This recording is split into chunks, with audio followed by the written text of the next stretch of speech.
Welcome to our talk show, Market Outlook. We have Suranjana Borthakur, Head Distribution and Strategic Alliances, Mirae Asset Investment Managers India Private Limited. And we are here in Windsor Building, Mirae Asset Studio, Mumbai. Welcome, ma'am. Thank you. Thank you so much for having me as a part of this show. Now, starting from our question session, now that we have seen time correction for more than a year, do you think by the end of 2025 calendar year, the market would have found a clear direction? I think very interesting times in the market. What has happened is, if you see the time before September 2024, almost a year before that, what happened is the market ran up too fast, too soon. And which is where what was happening is the earnings were not able to catch up enough. So I think correction was overdue. So which is where I think correction was most anticipated. Along with that, what happened is a lot of global impact. If you see last few years, in fact, that has been the trend that India domestically, all macro factors have been looking very strong, but all the noise that we've been seeing in the market has been mostly driven by global events. Yeah. And this year we saw some big events where especially the tariff announcements that came in and a lot of speculation around what is going to happen there, and of course the various other incidents across the globe which have been happening, which has actually been impacting the market. So yeah. While the corrections came in because the earnings had probably not caught up, there was not reason enough for the upside to happen, or not a directional upside that we could see. Now what is happening now is probably, firstly, we think macro situation in India is actually looking very good. If we look at now, probably the the government balance sheet is looking much stronger. Yeah. The banking balance sheets are looking much stronger. I think it is a time where all our macro biggest, like the inflation coming so much under control. If we look at the rates actually being cut, we're looking at a direction where the rate reversal has happened. So there are a lot of factors which are actually making the strength of the market more. But having said that, we are also seeing a quarter now where, if you see the last few quarters before this, the earnings, there were downgrades which was happening. Yes. This is probably the first quarter where we are seeing that the earnings have been up to the expectation. So this could be a factor which could play in terms of the market changing direction. The other part is also the fact that, probably the Fed, because of various reasons, has not been able to do large rate cuts, and which is where the larger liquidity in the globe has not been available. Yes. Once that reversal starts to happen also, probably we will also see some inflow into India, and that will again be a trigger at that point in time. Okay. FII flows are largely depend on earnings and valuations. Once earning growth start coming in, valuation is also begin to look more reasonable. Yes. Given the expectation of earning rebound from quarter 3, do you think 2026 would be the year of FII flow revived? Yeah, I think that's a large prediction to make. But I will think from a point of view that there is an absolute level valuation of a country and there is a relative level valuation. I think what happened is, if we see from a FI point of view, there has been not a very large inflow in the last few years when we look at emerging markets. But what has also happened is there are other markets like China, which actually looked very, very attractive from a valuation point of view. So whatever money was getting deployed was actually going more towards the other economies. So China, for example, from like a 10 PE level has now come to around 16 PE level, right? Yeah. So which has become, now when we look at the situation, if you look at the MSCI Emerging Market Index, today India's weight is somewhere around 16%, which just few years back used to be about 7-8%. So I think when the meaningful money, as we just discussed, that when the rate cuts start to happen, when more money starts to flow towards emerging markets, we should get a fair share of it. And that is the reversal which we are waiting for. So even at a base level, then you would be getting that 16% as per the emerging market index. So which is where I think the reversal is expected. When that is going to happen is difficult to predict, but when it happens, I think we will get our fair share of the pie. Okay. And with the surge of IPO hitting the street, what's your take on valuation and the sustainability of the post-listing performance? Yeah, I think again an interesting question. I think IPO is a space which is, I would think you cannot color with the same brush all IPOs. Obviously, these are opportunities which are coming in, while the fact that it is also a function of positive market sentiment, that so many IPOs coming in and there is a demand from the investor's point of view.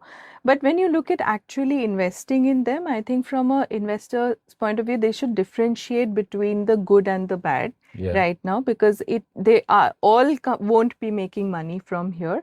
It is important to assess the businesses from the point of view that how are they doing how are their cash flows? How is the cash flow pattern going forward? How is the governance? One of the biggest factors in a new listing that is happening is probably the thought leadership. If the thought leadership is clear and it is actually very well planned, that can be something that can be looked at. Also, from a valuation point of view, some of the pockets have already become too heated. So maybe people would want to stay away from segments like that. The other part I also feel is from an IPO point of view, it's also very important to see how the business is scalable. Is it a scalable business? Is it a business which is actually going to grow many-fold from here? If that the answer is yes, then of course you can go ahead and invest in those ideas. But I would think at this point there is a market sentiment which is playing in terms of the craze around the IPOs, as we call it right now. But it's important to this is going to be a stock pickers market, and which is where important to assess the opportunity and then go ahead and make the investment, also keeping in mind the time frame. I think a lot of times people feel that they will make listing gains. Is not always the case. It's actually there are a handful of IPOs where you actually make the very meaningful listing gain. So it's important to probably assess that space and then go ahead and invest. Okay. Next is GST is being seen as the biggest trigger for the market in 2025. Would you agree? And how has your portfolio changed since the new GST rates have been announced? Yeah, I think if you see, this is our economy is actually a very consumption driven economy. But what has happened is last few years, probably consumption is a space which is not really delivered.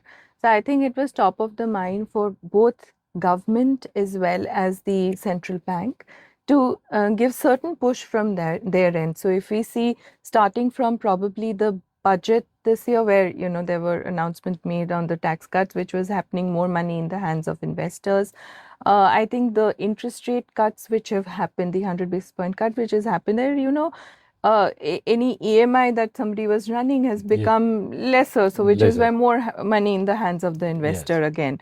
I think GST was a trigger in that, from those two were the background, and then the GST reforms came in. I think one of the intents of GST was also to sort of simplify the taxation rules, and which is where from 4 slabs coming down to 2 slabs. I think these triggers, while 3 of them have happened, I think the 8th pay commission is the other one which is expected even next year. So I think these are ongoing triggers now for this segment to play out. What is happening from a actual impact point of view? I think the impact has been more on the auto space probably. I think the broader basket is yet to see outcomes. We believe that, when it comes to the actual impact, the discretionary part will have larger impact, which means that the stable, like let's say in the consumption space, like we will, if we just because we have more money in our hands, we will not start using more toothpaste or more soaps, etc. But what we will do is we can maybe buy another car or a more expensive car. So that is where the the discretionary against this space, which is the stable, so which is where more money will get spent going forward. if you look at our portfolios, we were actually already positioned quite well in this space. In fact, that's a space which is not done very well for us in the last 1 year or so. But we've been positioned before the time came. So which is where it's actually very positively impacting us now. So which is why it's important to probably see the opportunity coming, and where we have been able to identify quite a few opportunities, and which is where we've already positioned ourselves well.